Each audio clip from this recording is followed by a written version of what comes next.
One and a two and a...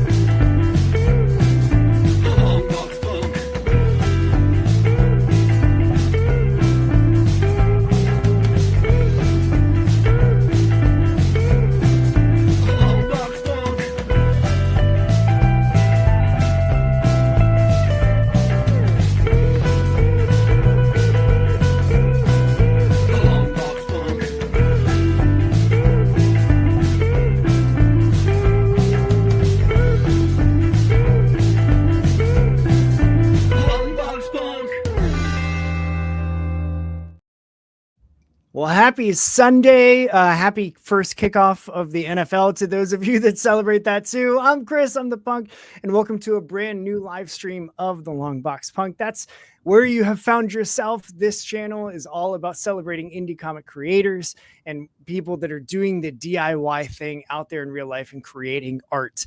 And today I've got, speaking of art, I don't have art, but I do have Ben Crane with me. Ben, thanks so much for hanging out with me on a Sunday. I appreciate you taking the time to just hang out and talk some comics with me. Oh, thanks for having me on. For sure, man. So being a comics show, I always like to start with like your origin story. How did you get into comics? I know you've worked in film. I know you've written prose as well. And you've also done comics, and now you're editing a sci-fi anthology that's on Kickstarter. Like, where did all this start for you? Do you want the long version or the short version? Either one. I got nothing but time on my hands. So I started in film. It's what I went to school for. It's where I began my career. And I worked in Hollywood in the studio system for about a dozen years. I worked for a producer, a guy named Mace Neufeld. He made all the Jack Ryan movies.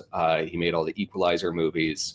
And I started working for him in 2009 and worked for him for about 12 years. Eventually I was running development for him. And I loved film. I loved development. My job was basically finding stories that I thought could be a successful commercial film, and working with the writers or directors or whatever creative team there was to sort of refine that into the best and most commercial was part of our concern as well. Yeah. But to refine that into a thing that we could then go out and sell and make a movie out of. And I was very happy on that career path, and that was kind of where I thought I was going to spend my life. And then a couple things happened sort of very quickly. One is, so I'm a big board gamer. That's my primary hobby is board games and tabletop RPGs. And at a board game night, I met a guy who was friends with Anthony Del Cole and Connor McCreary, who created the Kill Shakespeare series. Okay, yeah. And they were in the process of trying to get a TV show made from that. And my friend asked if he could put them in touch with me to talk about like Hollywood. So I said, sure. And between the time that those introductions were made and I could actually sit down with the two of them and talk, they got something going and didn't need me at all, which is great. And I was very happy for them, but we still had this meeting set up. And so I wound up talking with them. And the topic of me doing comics came up. My partner is an illustrator. Okay. They're mostly focused on animation and storyboard work, or they were at the time. And so we had talked about, could we do a project together? But they were always incredibly busy. And the joke was always that I could never afford to pay them their rate. But so I'm talking with Connor and Anthony, and they encouraged me to, you know, give it a try. Yeah. And they gave me a couple of their pitch docs that they'd put together. So showed me a template. This is how you pitch a comic book. And it was way less work than I had anticipated. You know, you don't need to do the whole thing. Yeah. So my partner Andy and I said, let's try it, right? Let's put together a pitch.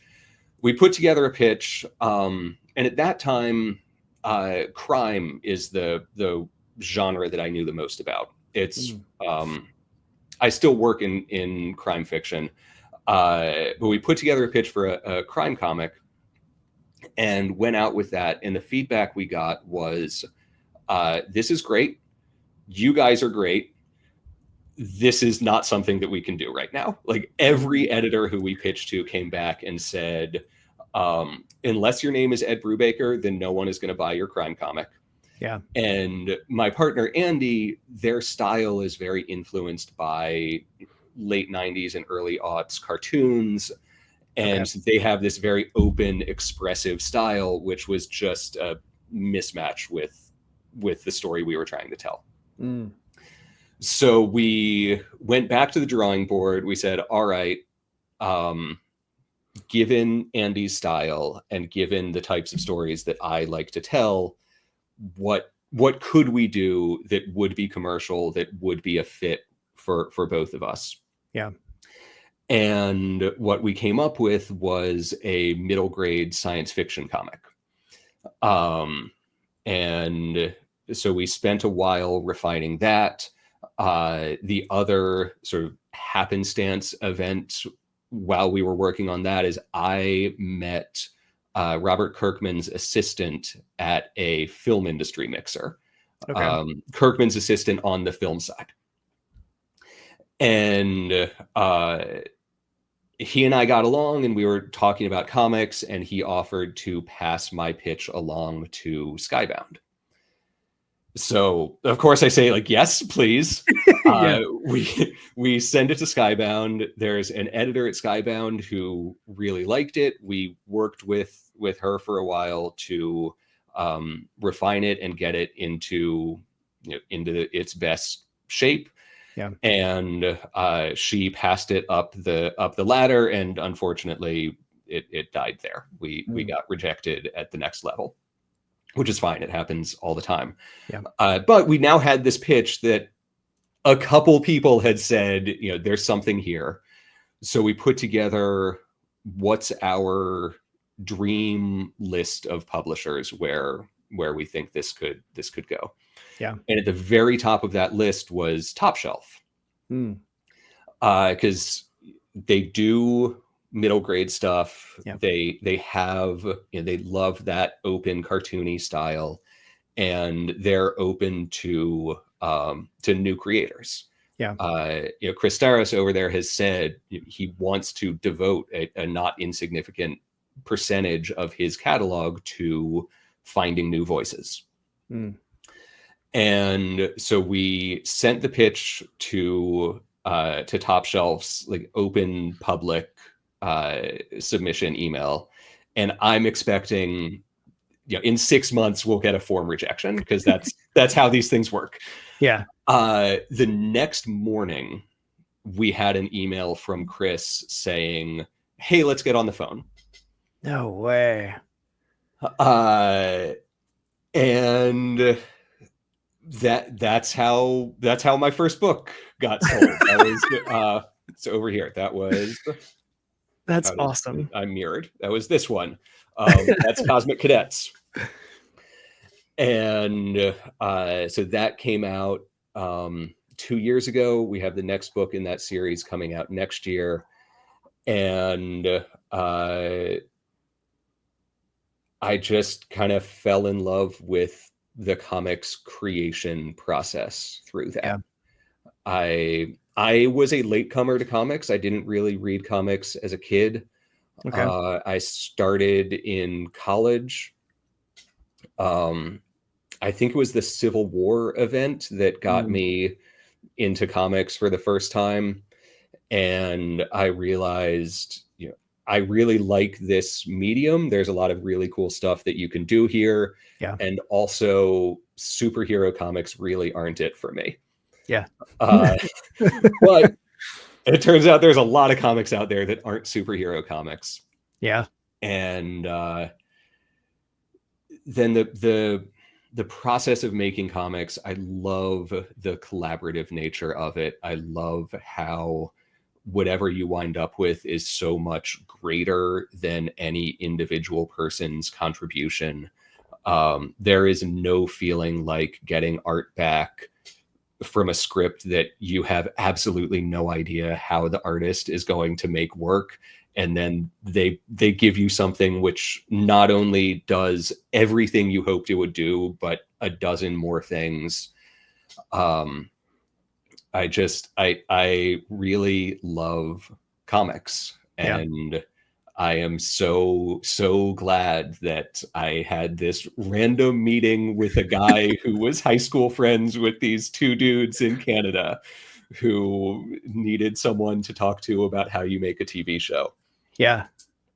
Yeah, that's such a random connection, but it only reinforces what's come up before of like, no one has the same path into comics. Like they're all different. And so the fact that you're started about adapting something into TV, but then like in a weird way came all the way back around to like, yeah, we can do this thing. Like we can make comics. Let's try. And then you're putting like, there's a couple things that I want to unpack. And I got to write them down as I say them because I'm going to forget. But you mentioned the pitch deck, and we talk about pitch decks. Because that's like scripting, right? Like where there's no, this is the way to craft that. And so I'm curious. I want to dig into that a little bit with you. And then I love, just as a general statement, I love that you just took your shot and said like, I want to work with Top Shelf. Let's submit to Top Shelf. And so you just did. And look where it got you, right? Like there are so many people I feel like that are hesitant about taking that big shot because it feels like a big shot. And sometimes when you do, it works out that you have an email the next day, which is totally nuts. Like I've never heard anybody with that fast of a turnaround hearing back a submission. So, I have never had it happen since. It was just, he read the email at the right time and he was in the right frame of mind. And he's been incredible to work with. He's a fantastic editor. I have nothing but great things to say about him. That's awesome. That's super cool. So with I want to dig in a little bit to the pitch deck, because I know that there are a lot of indie creators that are also my demographic for watching and listening to the show, which is totally great because like I'm of the same mindset. I started this because I wanted to talk to indie creators about how you make comics so that I could learn how to make comics. And so, I just like absorbing any information that I can from people that have done it. So like when you were given the example pitch decks from the Kill Shakespeare guys, like what were the things that stood out to you? You mentioned that it seemed like less work than what you were anticipating. So like what makes you feel like have that reaction when you were looking at that pitch deck? So a pitch deck is a lot of work. I don't want it to seem like it's nothing. It is a lot of work, but it's less work than making an entire book. And the first rule with creating a pitch deck is check with the publisher and see if they have a format that they want. Like Image has a very specific set of things that they want and a very specific set of things that they don't want. And if the publisher has said, here is what you need to pitch to us, then send them that. Don't send them more. Don't send them less. Send them what they've asked for. That said, a lot of publishers don't have a specific thing that they're looking for. And this is my hypothesis now. This is not based on anything I have heard directly from editors, but I think that being able to put together a cohesive deck is part of the application process. That you are demonstrating that you can tell a story in a confined set of space. And one thing, I forget which publisher it is who had this, but there was a publisher who on their, this is the format that we want page, said, give us a 200-word synopsis of your story. Get all the detail in that you need to tell the story and nothing else, and tell us the full story, beginning, middle, and end. In 200 words. Don't go over 200 words, because if you can't tell the story in 200 words, then why are we going to trust you to tell it in 22 pages? Oh, wow.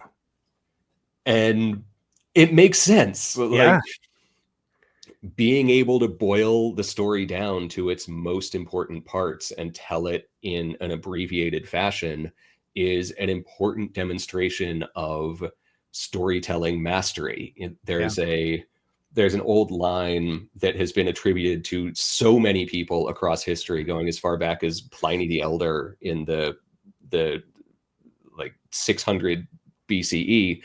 But a way of opening a letter, where in this version Pliny the Elder said it, but sometimes it's Mark Twain, sometimes it's everyone has had this line attributed to them. But forgive me for the length of this letter, I didn't have the time to write a shorter one. Writing short takes more time than writing long. And it is a skill, and it demonstrates mastery of what you're trying to do to write short.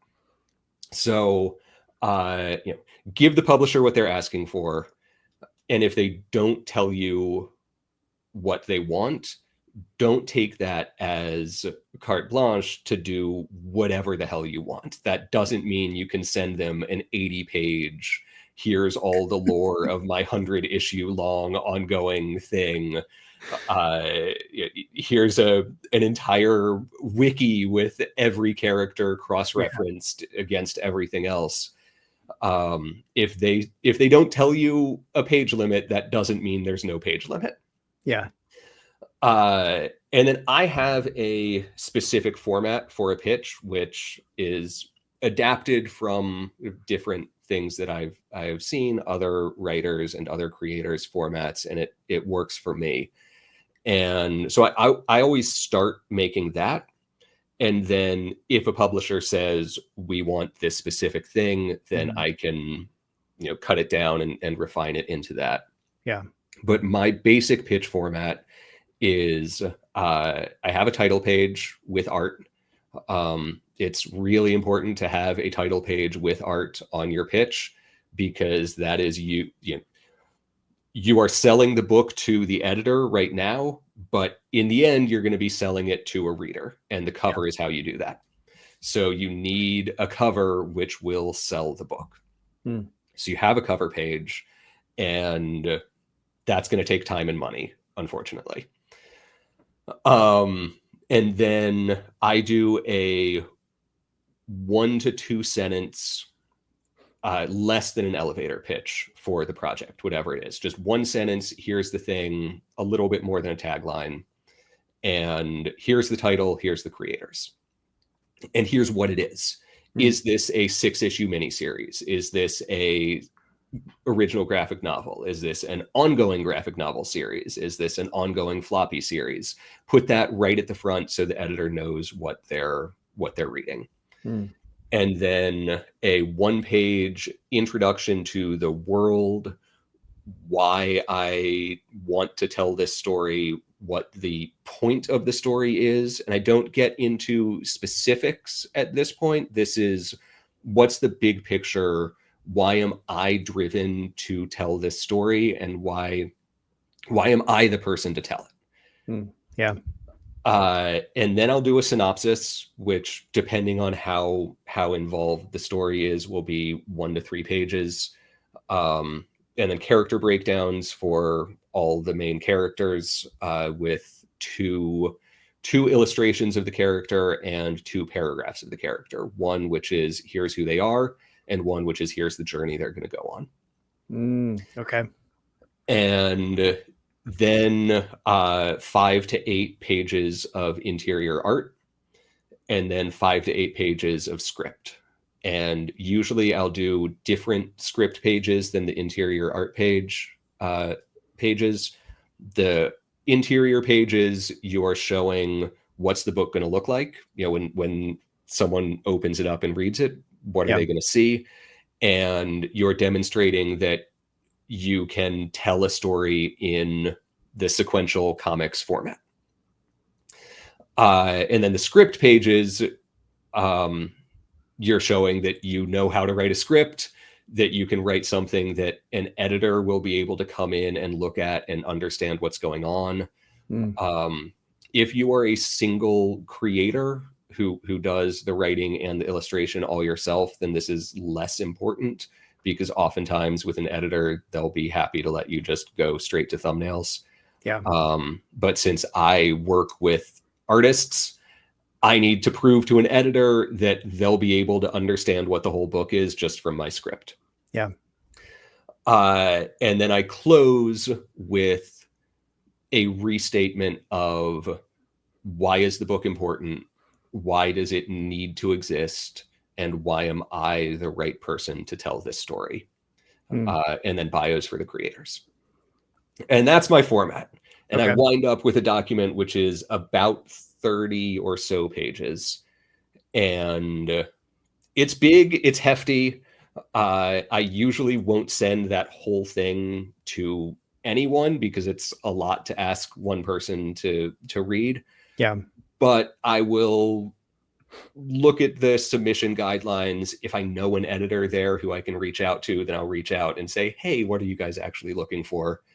And if not, then I'll do my best to guess what it is that they're looking for. And I will refine that document down, taking out stuff as needed.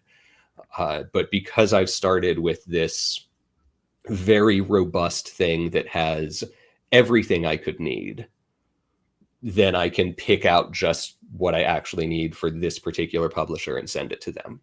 Yeah, that's super smart too, because then you're ready for like anything that they could possibly ask. You've already got it set, and it's just as simple as like create a new PDF from pages 6 through 7. And that's exactly super smart. I love that approach. Stealing for myself for later. Yes, please. Everyone should take it and adapt it. Take what's valuable and leave the rest behind. Yeah. Have you received like feedback from editors that you've pitched to on the deck itself? I don't know that anyone has specifically addressed the format of the deck, which I'm hoping is a good sign. Yeah. Most comics editors, most comics people in general are friendly and good people.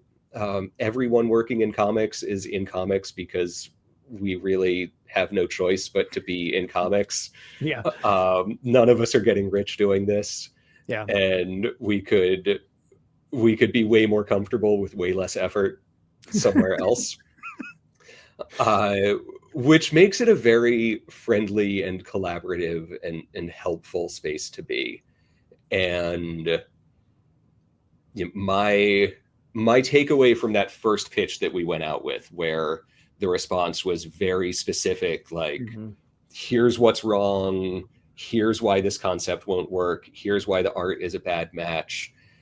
If an editor has a problem with a pitch, then they'll just tell me. They'll say, like, this is what wasn't working.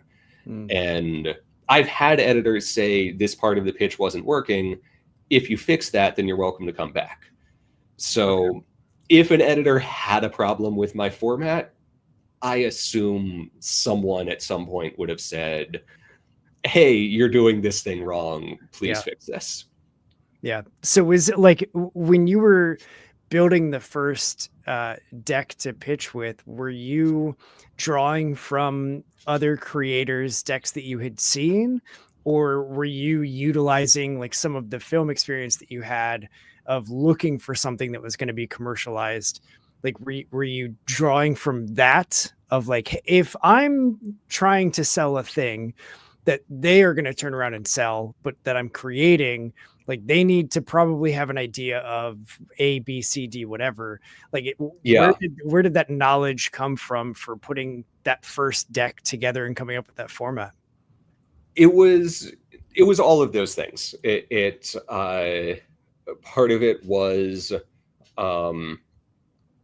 Part of it was other comics pitch decks, which creators had been kind enough to send me, and which I just cribbed whole cloth from them. And some of it was my experience being on the other side of that conversation.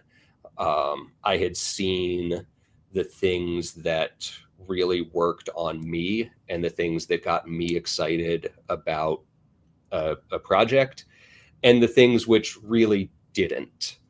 And there's a really specific reason that I open and close every pitch with, here is why this story is important, and here is why I am the person to tell it. Yeah. And it's because that's, more than anything else, that is what sold me on a project when I was looking for things. Okay. When I was in film, I had I would have dozens of pitches and scripts on my desk at any given time that I had to go through. And for every 100 that I read, I could pass one up to my boss. You see so many things, and some of them are easy no's. The quality isn't there, or just it's not right for your company, whatever it is that you're looking for. Yeah. And some of them are heartbreaking. And what got a project from, I really want to be able to say yes to this, but I can't, to I have no choice but to say yes to this, is if I knew that the creator was the most passionate person in the world about it, and that they could convey that passion to other people. And so the stories which had a really clear reason for existing beyond, this is fun, this can make money. Yeah. Like,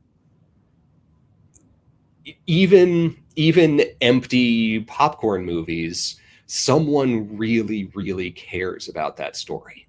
Yeah. And if you don't care deeply about the story that you're trying to tell, you're gonna lose steam somewhere along this line. It's such a long process to winding up with a finished thing that you can hand to someone and say, here is this book that I made, would you like to read it?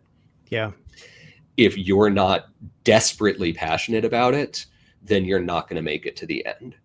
And find another story. Find one that you are desperately passionate about. Find one that you know has to exist in the world and it doesn't. And that is the most burning and painful injustice that you can think of. And then on the page, describe that. Describe why it has to exist, what it is that this story has that the world needs, and why you are the only one who can tell this story. And that's a pitch which is impossible to reject. Yeah. I like that a lot. Because if you have that story that means a lot to that creator, they're going to have the drive at the end of a long workday to then still like put in that extra 5% that if you don't have that drive and that passion, that connection, you're not going to. And it's usually that extra 5% that makes things happen well, instead of just happening, if at all. I always talk about like, and this is just in my personal life, of like, it's not hard to give an extra 5%, right? Like, it really isn't. If you're in customer service, it's not hard to use the person's name throughout the call. that you have. Mhm. Like that's a 5% thing. It's not, Yeah. it's not difficult to make sure that, if you're putting together a gift box or something, like make sure everything is straight, make sure it's organized and cleanly presentable. That's the extra 5%. And those are things that, like not everybody thinks about, but if they're Mhm. not done, it's like, oh yeah, that's fine. But if they are done, it's like, man, that's really good. And so Yeah. trying to tap into figuring out what that 5% is for other people, I think is a really interesting topic or like space to sit in, because Mhm. it like, for me, that 5% is what's going to sell me on whatever it is. Like if you're giving it and I can tell, that's what I want all the time. Yeah. Because that means that tells me like you're putting in that extra effort to make sure that the thing or whatever it is, right? Like the thing doesn't even matter. It's just, do you have that 5% that everybody else is missing? And then how do we tap into it even more? So I Yeah. love the personal connection, because that's exactly what would sell me on stuff too. So It's and even with comics, right? Like even just talking to creators, and I'm not an editor by any means, but like even talking or reading through a Kickstarter pages, I can get a sense from just reading the Kickstarter page of, if this creator has to have this thing exist. Like yeah. I have to be making this because it's so like, reason XYZ, whatever it is, it doesn't matter. But it, you can get that pretty quickly, as opposed to someone that just wants to make a quick buck by, contributing to an IP farm or whatever. And like, Yeah. that's fine. Like if that's where you are, that's totally fine.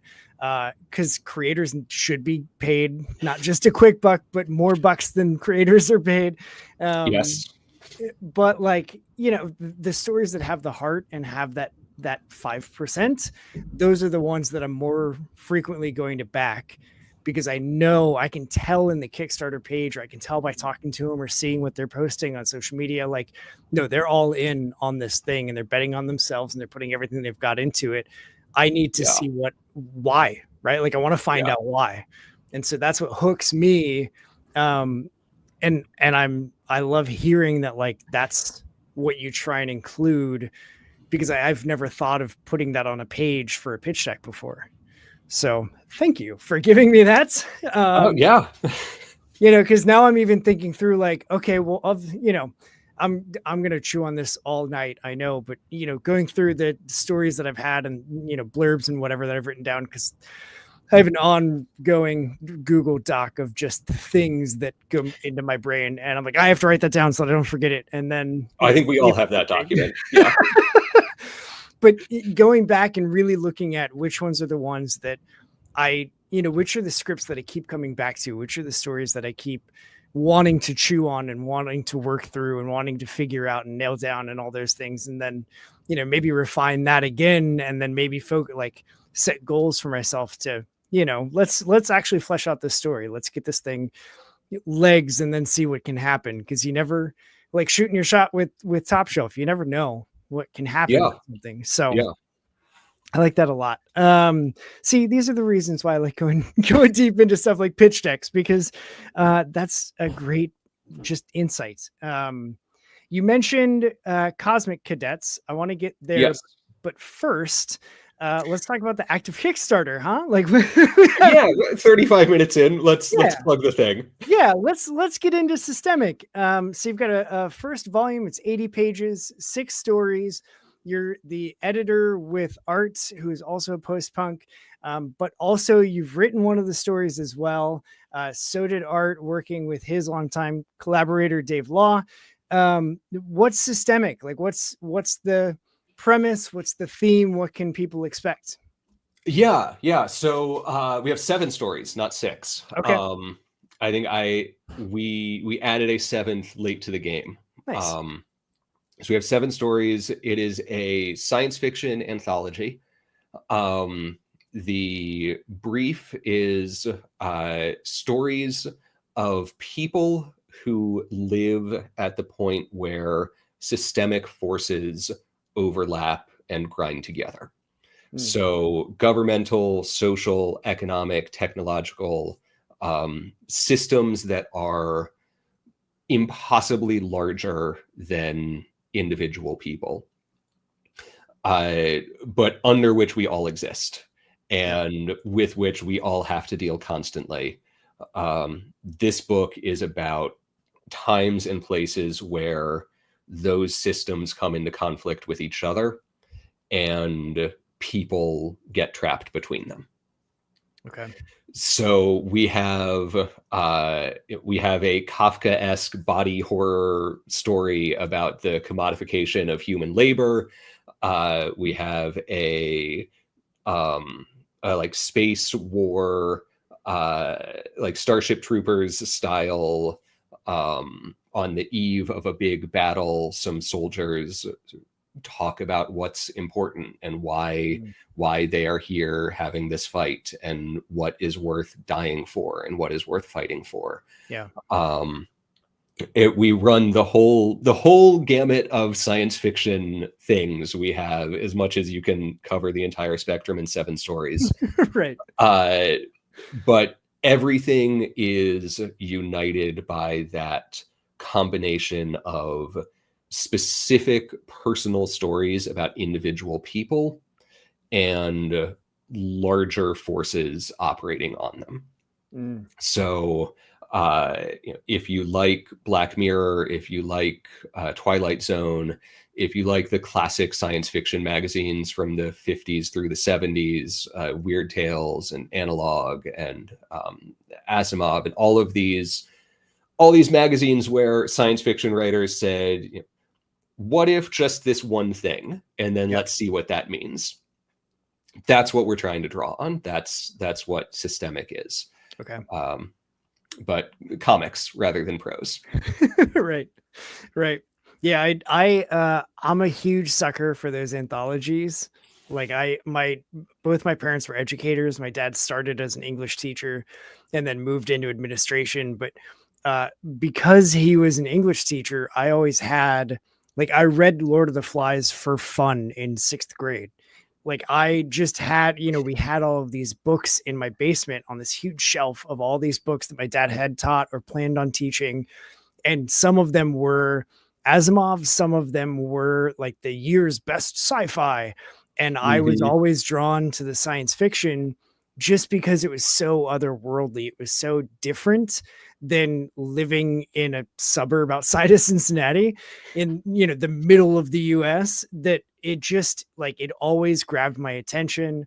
And then even so into, was an easy layup for comics at the time too. And, I always loved X-Men stories that were in space. Like, those are always my favorite comics for the X-Men specifically. Like, make it weird, make it outlandish. That's where they should be all the time. And so I have always loved science fiction. And then, because that was my gateway into, like, horror, really, because it was same idea, just very different deliveries. But, like, what was the draw with putting this in a sci-fi genre for all of these stories instead of something like crime where, that's what you had wanted to do and those were stories you wanted to tell? Science fiction is a magical genre. I know the whole SFF horror bubble I love immensely because of the trick of it, which is you think these are stories about other worlds. These are wild and fantastical tales of people in space going on grand adventures, or people in the woods fighting a monster, or orcs and elves on a battlefield with magic and bows and swords. Yeah. And they're not. They're stories about us, and they're stories about our world right now and right here.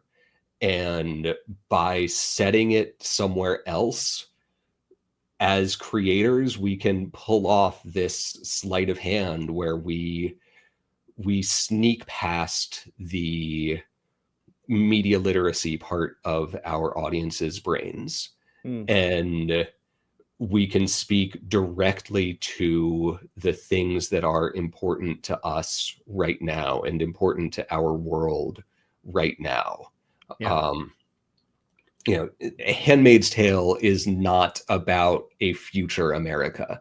The Parable of the Sower is not about a future world. These are stories about our world, where by making it a little bit different, we can come at it paradoxically in a more direct and more straightforward and honest way.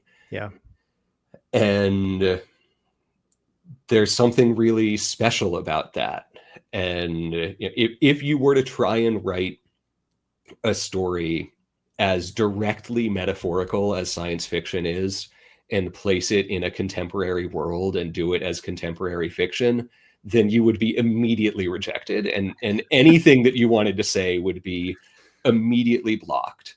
Yeah. And your readers would say, no, this is dumb. This is stupid. But we put it in space. We put some lasers there. There's some explosions. There's some cool sound effects. Yeah. I was like, Star Trek is just a story about people exploring the galaxy, and it has absolutely no relevance to our world at all. Done. Yeah. Yeah. Star Wars is just about space wizards. Mhm. There's nothing else going on in these stories. And genre fiction generally is so special because it lets us take on really, really complicated things. Yeah. In a way that lets us have a real conversation with our reader and challenge them and raise questions. And we don't always provide answers, but we get them to ask the questions, and that's the fight.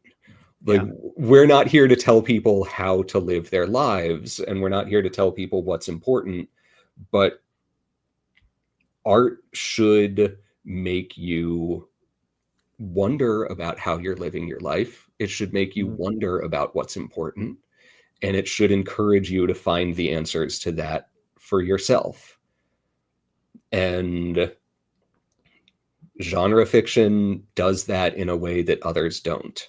Yeah. And so, whenever I want to take on a really big question about the world and really come at our society directly, then that's when I'm going to reach for a fantastical, otherworldly setting. Yeah. Because that'll let me do it. Yeah. It's the unknown of science fiction and fantasy and even horror, like, sometimes somehow feels safer to ask those hard questions. Like, why don't they get along?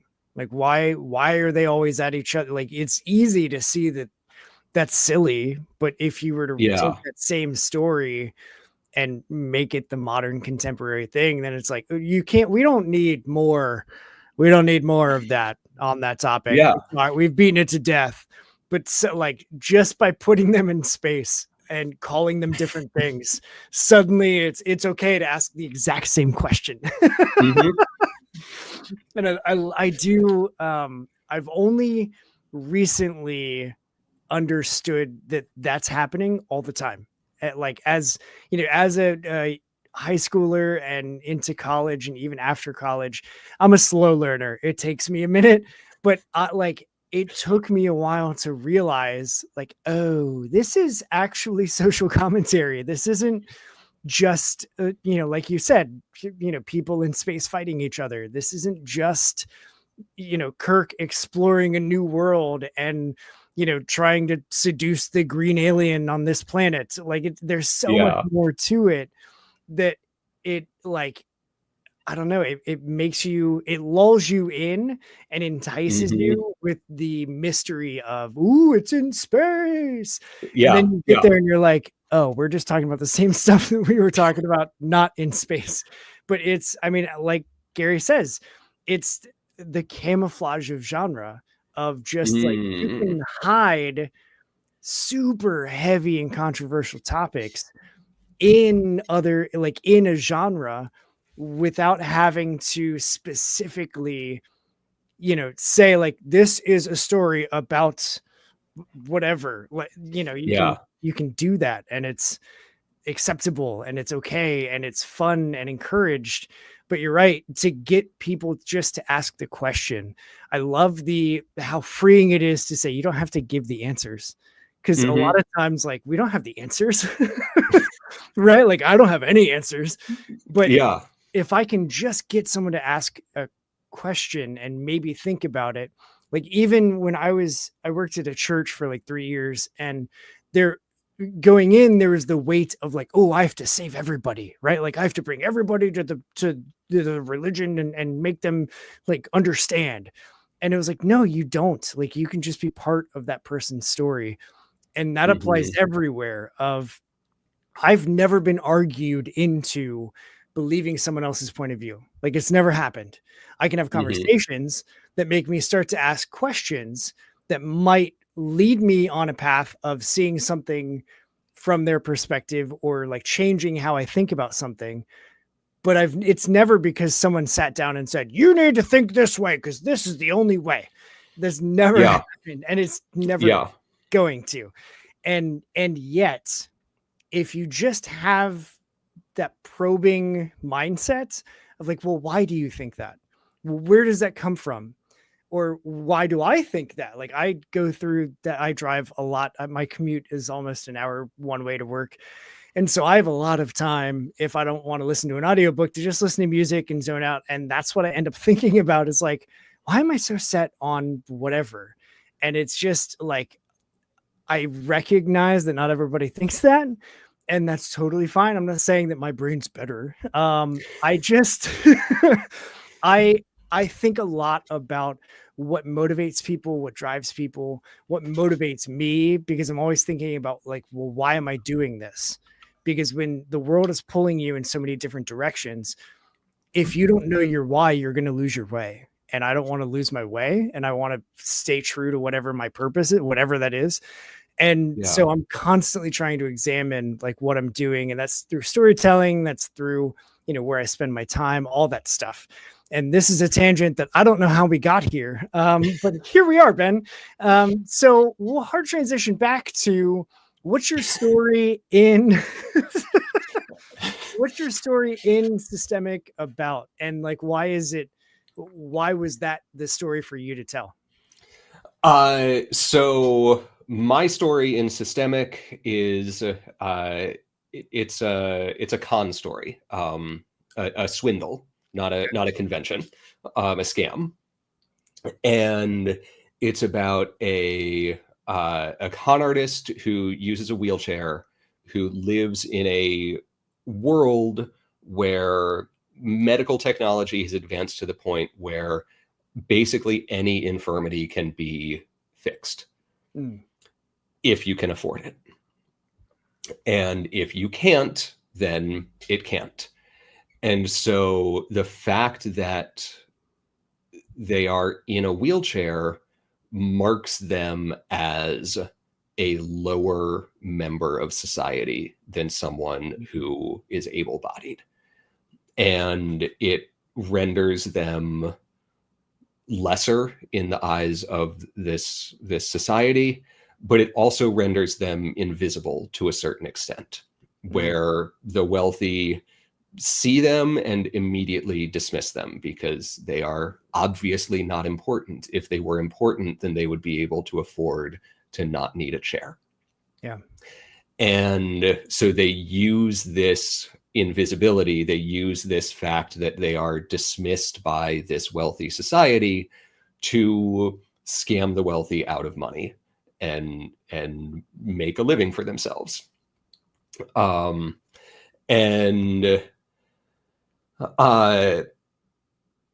I have members of my family who have disabilities. I don't think there is anyone out there who doesn't know someone who is disabled or has been disabled for some period of time.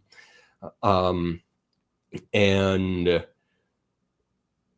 I saw the way that my mom, who used a chair for large parts of my childhood, Mhm. I saw the way that she was just ignored. Mm. And I also write crime thrillers. I write heist stories. I write stories about people who do swindles and do heists.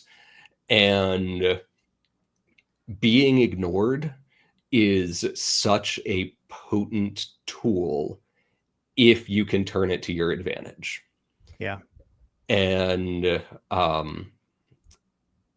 I'm also fascinated by the con artists of the late 19th century. At this time of technological revolution, where it seemed like technology could do anything, and trains were shrinking the size of the world, and the telegraph was shrinking the size of the world, and also making it possible to disappear very quickly and steal a bunch of money in a city and then go somewhere else and be someone else entirely. Yeah. There was this whole renaissance of swindles that happened, and there were all of these new cons were developed using the technology of the late 1800s. Mm. And they're really, really fascinating tricks. And as someone who, you know, studies it professionally, you know, sort of mining it for things which I can put in books, Yeah. there's a lot of really clever things that were done that relied on the technology of the time. Mm. And we are very much in that place again now. We are in a time where technology is shrinking the world, and where technology is making things which 5 years ago would have seemed impossible, and which 50 years ago would have seemed like godlike wizardry. Yeah. And we are seeing a equivalent rise in scams. And every year more money is lost to scams than the year before. And part of that is people taking advantage of the fact that technology is outpacing our ability to comprehend what it is that technology is doing. Mm. Yeah. And so I wanted to see how would a classic 1880s scam look if I did the same technique but adapted it for modern technology. And so that is the scam that that Ren, my con artist, pulls, is an adapted version of this 1880s swindle. That's awesome. But placed in this near future world, and as a way of examining how unequal access to medical care stratifies our society and Yeah. renders some people as unworthy of existing in it. Yeah. Yeah. I'm sold. Done. Yeah. Great. No, And you could read the entire story in about 10% of the length of time that I just spent pitching it. It's a 12-page story. There's way more words that I just spoke than there are in the actual comic itself. But yeah. I mean, isn't that the way of things though? Like, as the creator, it's your job to, learn about how the world works, why the world works that you're creating within, tell the story, figure out why you need to tell the story, how you're going to tell the story, what the story is. Like, there's so much extra stuff. And that's where I can get lost, because then I get stuck on like, oh, that's really fascinating. What else can I learn about that? And then I get stuck in this one thing. And 4 hours later, I'm like, oh, so that's how they make screws. Okay. How does this compare to what I was just writing? But that's, I have a brain that's hungry for information. And especially I do love like I love clever things, whether it's a clever con, whether it's a clever writer or a clever lyricist. I just like that's always the corner of creation that I'm like, yeah, I like that a lot. Is I love a good movie that where one character just is well head and shoulders above everybody else in terms of, you know, intelligence, and they like outsmart the villain or outsmart the hero. And like those are my favorites, because my brain doesn't work like that.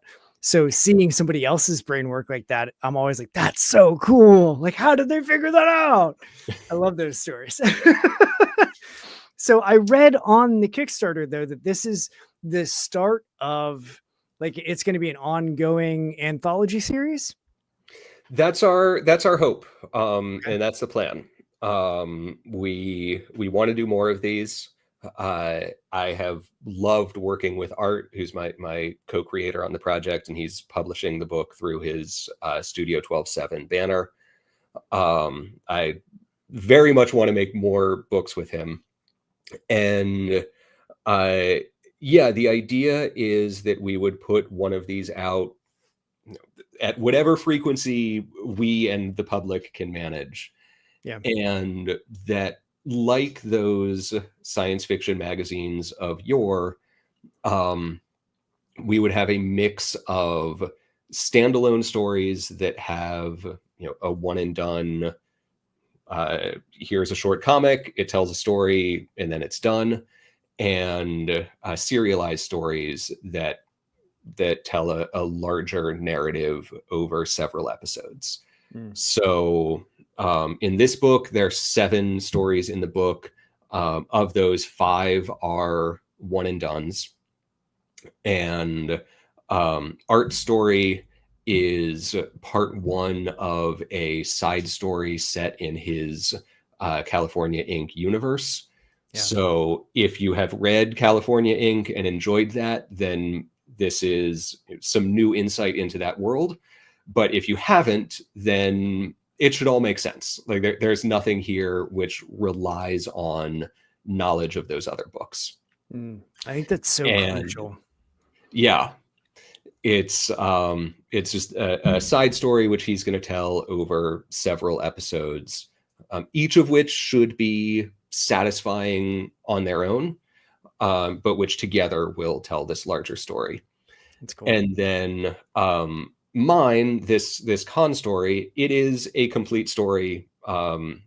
If this is the only time I spend with this character, then great. It was an absolute delight to write them, and I had a lot of fun with this comic. Yeah. And if I have the chance to come back and adapt more old swindles to future technology, then I would love to have Ren go and righteously rob more obnoxious, wealthy people who dismiss them immediately. Always. Yes. Yeah. Every rich person deserves to be robbed.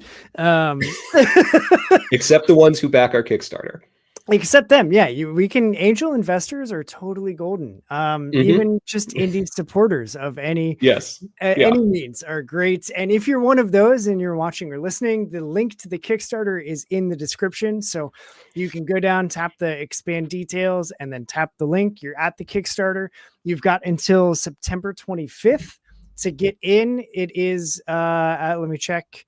So it's just shy of the goal right now. You got a little bit, like what, 13? Oh, it just went up. Hey, that's awesome. Oh, thanks for, if that was you watching this, that's rad. I'm going to thank you. It was someone during the show that felt inspired to back. But so you're like $1,200-ish bucks away from goal, but you've got 18 days to get there, which is totally doable, especially with the premise. I think the premise is great. Your branding being purple is right up my alley. So Art nailed the design on this. I claim no credit for that. Anything visual is him, and it's unbelievable. I love how he's done it. Yeah, he's definitely a great creator. Just to like gush for a second, even though I know we're supposed to be cursing him for not being here, but he's busy in Portland, so that's fine. Being a businessman and trying to make money, I get it. But I mean, the way that he approaches story and storytelling, I think is so unique. And I loved California Inc. So when I saw that they were doing a story in this anthology, I was like, man, I can't back every book on Kickstarter, but I really want to back this one too. So It's a yeah, real struggle. it is. It's money, man. Because I'm not There a are rich too person. many people. Yeah, there's too many people telling too many interesting stories. Yep. If you take one thing away from this video, people watching it, it's make less comics, please. There's too many good comics out there. Make less of them. If we could just have like 3 stories ever, Yeah. I could back all 3 and support all 3 creative teams, and it would be great. My wallet would love that. Yeah. Oh man, I checking. I think those are all the things. I'm not done with you yet though. We got two more things for you. Definitely though, check out Systemic. Volume 1. Is it still the like 80-ish pages with the 7 stories? Yeah. So we're at 80 pages. I do want to mention one last thing about the book before we move on though. Yeah. Which is we are making it under a fully creator-owned model. So the 7 stories remain entirely the possession of the 7 creative teams who contributed them. This will be our print run. Our contract says that we can do this print run and that is it. After that, the stories go back to their creators. We can sell the digital PDF through the Kickstarter, and after that, that's it. So if you want the PDF, get it here. We cannot make it available anywhere else, even if we wanted to. Wow. And as part of that model, we have a full profit share with our 7 creative teams. So Art and I are not taking any additional money from the Kickstarter for our work as editor and publisher. The production costs of the book will be deducted from whatever money it makes, and then everything that remains is divided 7 ways between the 7 teams. That's awesome. So every dollar of profit that this book makes goes directly to the creative teams who made it possible. And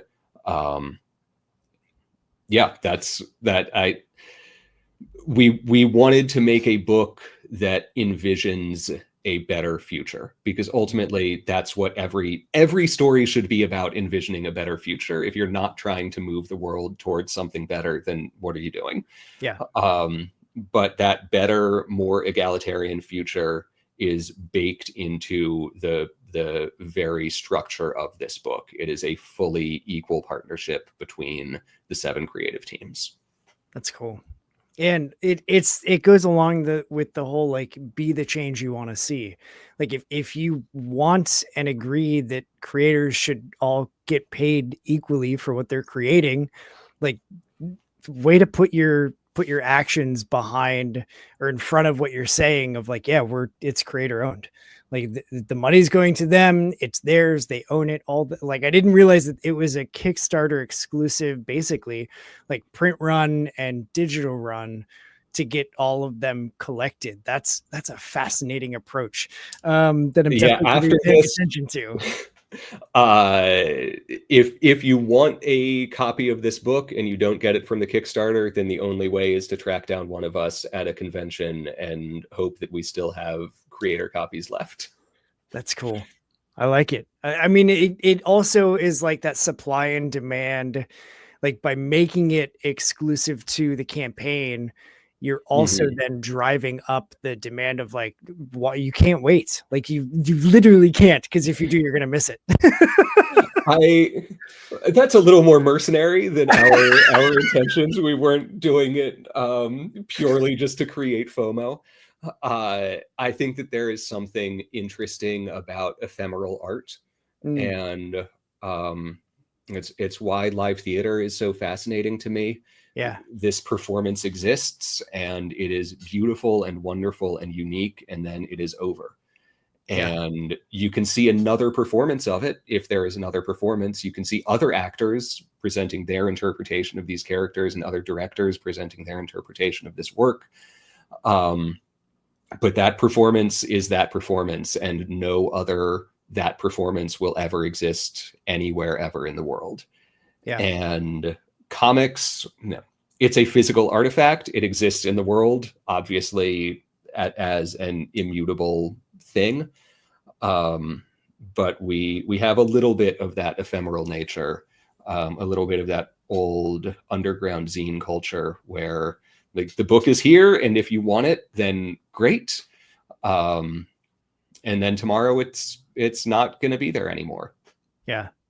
I think it's great. And the fact that you tied it into live theater as a theater junkie, like man, you're just, you're speaking everything into me right now. And I love it. So, okay. So two more things. The first one's super easy. We're going to pose. I'm going to take a screenshot, and then this is going to be the YouTube thumbnail, and it's going to live on forever and ever and ever, unlike live theater. So we're going to get the keyboard shortcuts, and then we're just going to pose, and we're going to go 3, 2, 1. Perfect.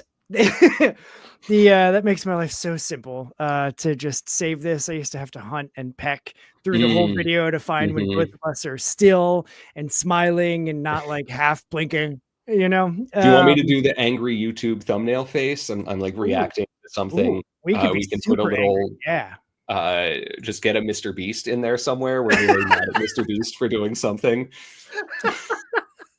Just have like his head right down in the bottom corner of just yeah, exactly. Classic Mr. Beast. I don't watch any of his stuff. Actually, I just see his thumbnails everywhere, and they're all the same. So I think that's how he makes his money. He's just famous for being everywhere, right? Like he just at has this point, it seems videos. like that, and I assume crypto scams. I assume that every big YouTube person is in crypto scams at this point. Please don't sue me. I have no actual proof or evidence to suggest that you are involved in crypto scams, Mr. Beast, sir. Mr. Beast, sir. I don't know that he's ever been called Mr. Beast, sir. But I love it. That's great. Although to go into, this is the beauty of live and the show really is because I'm willing to just follow my brain. I got an email. It was filtered into spam, but I got an email from some crypto bot spam phishing scheme of like, you know, we think you're doing really great on your YouTube channel, and we would love for you to be an investor in our new cryptocurrency. And, you know, as a partner of ours, we can help boost your views. And I was like, no, I read those and I'm so hyper aware, and it's obvious that it's phishing, right? Like everything's misspelled. There's no grammatical anything, and it's just a mess, but people fall for it, and that sucks. I'm just not one of those people. I've been scammed twice, and they were both because I was trying to get really cheap horror like t-shirts and movies from an Instagram ad, and they were just scamming bots, and I lost some money. That's fine. The other thing though, so can I interrupt real quick? I have a brief soapbox I want to get on. Yeah, do it. Get on it. So as someone who has devoted a not insignificant portion of my life to studying how scams work and studying how scam artists work, we kind of have this perception around scams as a culture that they are targeted at the old, the mentally handicapped, the mentally feeble, or the particularly young, that like only senile old people and naive 7-year-olds fall for scams. Yeah. And it is very, very much not the case. Scammers are incredibly, incredibly good at what they do. And everything that they do is intentional and for a purpose. Those misspellings, those obvious grammatical errors, they could fix that if they wanted to. They leave those in as a way of filtering out someone who is already aware of what they're doing. Because if you know what's going on, they don't want to waste their time dealing with you. So they leave some typos in as an initial filtering tool. But there are other scams which can be targeted at someone who is aware of that. And scams, anyone can be a victim of a scam. And what happens is people get scammed, they lose money, and then they're ashamed of the fact that they were victimized because they don't see themselves as naive. They don't see themselves as losing mental capacity. And they think, well, everyone will judge me if they learn that I was scammed. And then scammers use that to get more money from them. They use that shame to run a secondary scam, to run a recovery scam, to run a blackmail scam. And then they feel more ashamed, and then they use that. And there is this stigma around scams and around being scammed. If you are the victim of a scam, do not be ashamed. Someone who does this professionally, who has spent hundreds of hours, thousands of hours learning how to do this, how to manipulate your emotions to get you to make a wrong decision, came and attacked you. You should feel no more embarrassed that you fell for a scam than you would be embarrassed that someone mugged you, or embarrassed that you were walking across the street and someone blew past a stop sign and hit you with a car. This is not a moral statement about you at all. And hiding it does nothing but hurt you and all of us, because the more we can know about how scams work, the more we can know about who is being targeted, who is being attacked, the more we as a culture can fight back. And so, yeah, this is one of my things is destigmatize being victimized by scams. And thank you to you for sharing your experience. It does a lot to know that if you have fallen victim to someone attacking you, that you're not alone, and that is not something to be embarrassed about. Yeah, no, I appreciate you saying that, because it's not something that I've heard anywhere else. Like, I tell someone like, oh yeah, I fell for the Instagram scam. I keep my antenna up for the phishing stuff and all that. Like, I used to have highly regulated, email monitoring and all of that stuff at my last job. And so we had to be like super duper extra insanely careful about everything we did. And an ad came up about, horror movies on like a clearance thing. And I love horror. And so I was like, well, if I can get some obscure horror movies for super cheap, like, okay. And so I went to the site through the ad link click thing, and I looked at it and I started putting stuff in my cart, and I was like, this is going to be a ton of money, but like, I'm getting so many movies for like $1 each or less. And there was that little voice that was like, it's too good to be true. And I told that voice to shut up. Like, no, and so I was like, okay, well, I'll poke around. So I poked around on the site, and they had all of the legit seeming copyright stuff and the clause at the bottom and the contact us form. Like, I clicked through the site and checked out, and everything looked legit to me. And they were using, I think, Stripe, which I was like, I've used Stripe all the time. Like, that can't be involved in a scam if it's Stripe. And so I went through the whole thing, and I spent the like $50 or whatever, and then waited and then waited. And then waited. I ended up emailing them like a month later, like, hey, I never got my stuff. I've got nothing. It just says it's in progress. What's up with that? And went back and forth over email with them. And the emails even seemed legit on the replies and stuff. And then finally they just stopped responding. And I sent a couple emails after as just like I just want my money back. Like, am I ever getting my money back? No. Okay. All right. So I learned though, and like this last time that I almost got had again because horror merch, I Googled the site that they were claiming to be. It's a real site, but not through what the ad was showing. Like it was one of those like false, it was a page within a page instead of being like the real website that I was at was some nonsense. Like it wasn't even English. And I was like, well, that's not real. Like all of these products, all of this website, all of it exists, but this isn't it. This is something else. And so I luckily didn't get scammed a second time, but it's only because I did that first time that now I know, like, Google the site, see if the site is real, see if it's a real sale, see if you can validate it in their social media or somewhere else. Like, you know, there's a lot. So I just don't trust any Instagram ads now. And so I'll never run ads on Meta because then I would be contributing to the thing that I don't trust. So that's smart. There's a lot of trash on Instagram. And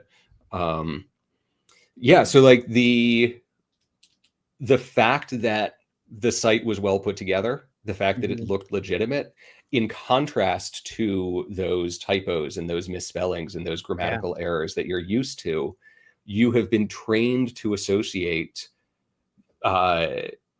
grammatical errors with a scam on a direct one-to-one, you know, if and only if basis. So when those are gone, it lends legitimacy to it. And the emails, when they were engaging with you on email, I'm sure they were sending lots of messages that were delaying. Lots of like, I'll check with someone on this end, they're out of the office and we'll get back to you in 3 days, or we need to find this. Those delays, I would bet money that the moment they stopped responding to you, the moment that they ghosted, that was when enough time had passed that you would no longer be able to charge back on your credit card. The dispute period had ended. They were keeping you engaged exactly as long as they needed to so that you couldn't claw the money back. And then as soon as they passed that line, which they are well aware of, they know exactly how long they need to keep you passive. As soon as that line was passed, then it doesn't matter anymore, and then they stop engaging. Scammers.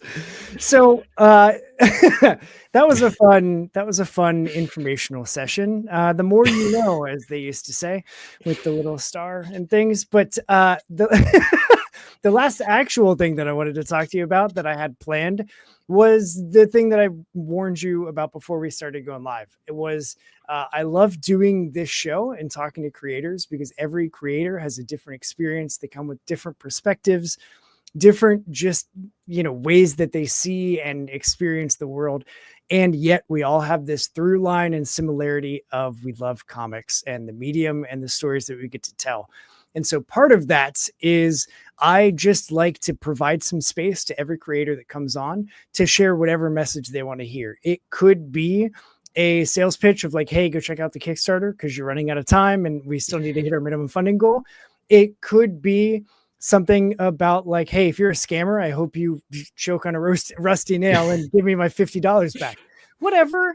I'm not here to judge. The space is yours. So however you want to use it is totally up to you. But I will stop talking now and I will turn the floor over to you, Ben.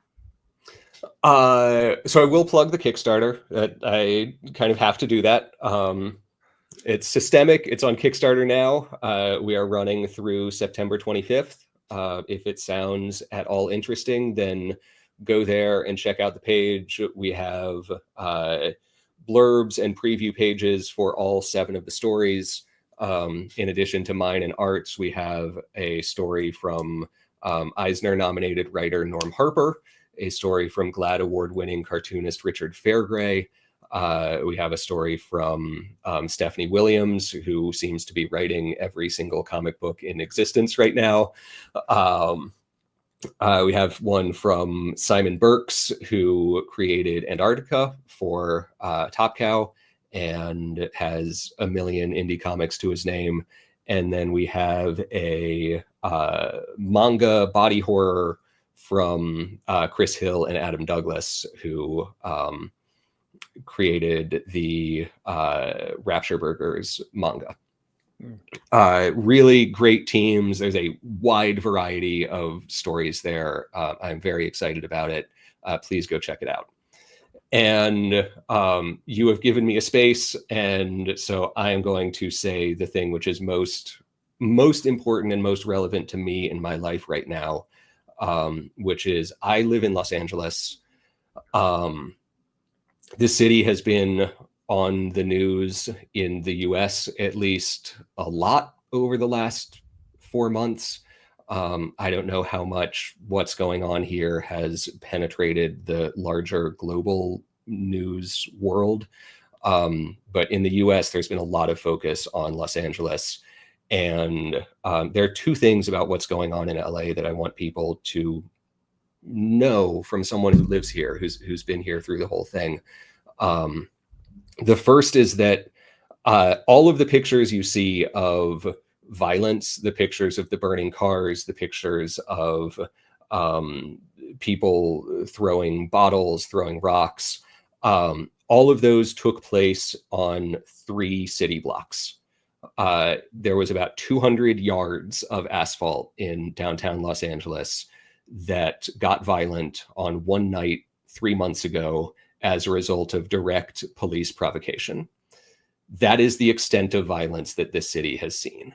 This is not a death-filled, fire-filled, apocalyptic nightmare.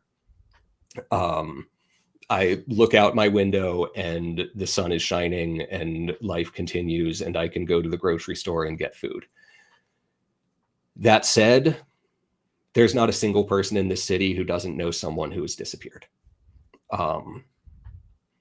We are on one hand not a war zone, and on the other, this very much is. We have been under direct attack by our government for months, and people are being taken off the streets in unmarked cars by masked men, by thugs. And anyone in Los Angeles, everyone in Los Angeles knows someone who has just gone away. And it's impossible and terrifying. And we as a city have been doing everything that we can to fight back and to protect ourselves and our neighbors and our friends. And it looks like it might be working. The ICE presence in this city is decreasing because we have made it miserable for them to do their jobs. There have been protesters outside of hotels all night, every night, just making noise, making sure that they don't get sleep. We have been in the streets recording, bearing witness, insisting that these atrocities cannot occur in the dark. And we have been making sure our vulnerable neighbors know what their rights are. And all of these things have worked. Hundreds of people have disappeared, but thousands more would have if this city had not come together. And that fury, which has been pointed at us since June, is turning now to Chicago. And Chicago is already rising up and already rising to the occasion. And I just want to say to the people in Chicago, I have nothing but love for you and sadness that you are going to have to go through what we did. It is a terrible and impossible fight, and it is one that we have to fight. And we stand with you in this. We will always stand with you in this. And to the people outside of Chicago, we stand with you as well. And we saw the protests all over the country, all over the world when things got bad here. And we drew strength from that. And we will always remember that. The city of Los Angeles will always remember how many people stood up for us.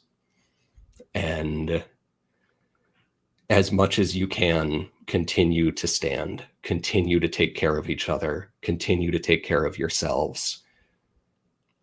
Fight the fights that you can and live to fight again. Man. As someone who generally stays on the very ridiculous, lighthearted side of things, it's very gratifying to hear not a media spun angle of something happening, but the perspective of someone who is there living in the city. The reason that I don't watch mainstream media is because I worked in media. That's what my background is in. And I know that it's all about driving attention, driving engagement, and keeping retention with viewers. And they'll do that by any means necessary, by using things to tell the story that they as a station are trying to tell. And that's the thing that really just made me turn away from watching the news, because there is no unbiased news. Like, it just doesn't exist. At least none that I have come across. And so I just rely on talking to people, and I'm glad that we have the technology. Wow, taking this full circle. I'm glad that we have the technology to make a large world feel smaller, and so that we can hear the story. We're thousands of miles away. But being able to talk to you and hear your experiences from what happens in that city, and as a city, you being able to see the rest of the nation and other countries that have nothing to do with the US, that we're still standing up and speaking up and urging those in their countries to put pressure to stop the atrocities that are happening. It's an incredible time to live in 2025. And it's really wild. Because it's, I think we mentioned it before we came on, but the notion of we're all at odds with each other and we're missing the people that we're actually at odds with. Because of that, we're staying busy fighting each other instead of looking at who's causing us to fight. That's the thing that bothers me, and I wish more people would catch on to, is that everybody's strings are being pulled by someone. And there's a very small room with a very few limited people that are pulling all of those strings. So, and again, I don't have the answer. I don't, know what I mean? But I'm glad that this is a show that gives space and a semblance of safety of we can talk about the weird shit. Like, we can get real, we can talk about heavy stuff, and also we can joke around and talk about comics and, have fun too. Like, I think both are equal. And I just, in the spite of everything, choose to create and choose to enjoy. Absolutely. And choose to consume the media that makes me happy, because that feels like the thing that we can do is don't let society tell you that you have to be miserable. Be happy in spite of it, and find things that you should be happy about. And it could be small wins, right? Like, it could be, it didn't rain today, and I got to spend time outside with my dog and it was a beautiful day. Cool. Like, I'm going to celebrate that win. I'm also going to celebrate the win of I'm not being directly oppressed, right? Like, there's way bigger things, and there's small wins, and all over the spectrum, and everybody's everywhere all the time. I'm just going to do what I can do. And if there's anything that we can do to help spread joy, let's lean into that. Absolutely. So, Ben, thank you so much for coming on. for talking comics, for sharing just authentically your experiences and your perspective. I appreciate that more than I can put into words because I don't have the brain to eloquently express that. But thank you for coming on. And again, we'll shake our fists at Art for not being here. Yes, Art should have been here. But he would have kept it from ending on this crushing note. Just like completely soul sucking and shattering. I need him to keep. He would have kept us on topic. You and I are both way too willing to just see a thing and go, ooh. Oh yeah. Thanks, ADHD. I appreciate you. No, I listen. I value conversations like this. Isn't just yes, it's a comic show, but I don't want to just talk comics. Like I have always intentionally, I want to get to know the creators behind the comics, because the comics are just what comes out and what you can read. But the time and effort and attention and dedication and research that goes into creating came from somewhere. Where's that place? Who's that person behind all of this stuff? And so that's what I try and do. And sometimes it's very real and it's not easy to talk about and it's not super happy. And like, that's okay. Cause not everybody is super happy all the time.